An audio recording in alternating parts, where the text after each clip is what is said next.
Paano maglagay ng cover sa ating post katulad nito. Sa mga hindi pa nakakaalam kung ano itong cover na ito yung nasa pinakaunahan ng video kapag ini-upload natin.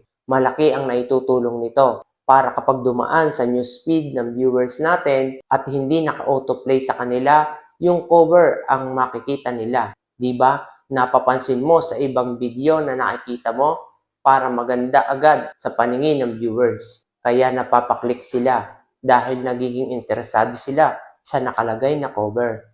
Ganito gawin kayo useful.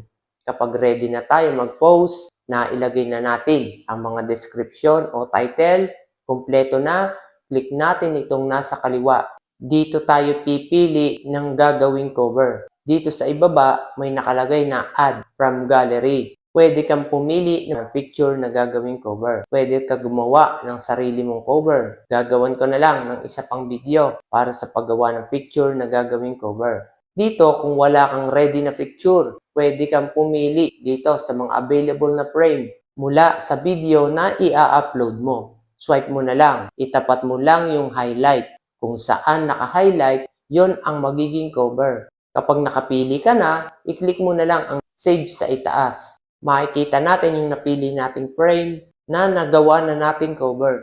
Pwede na nating i-post.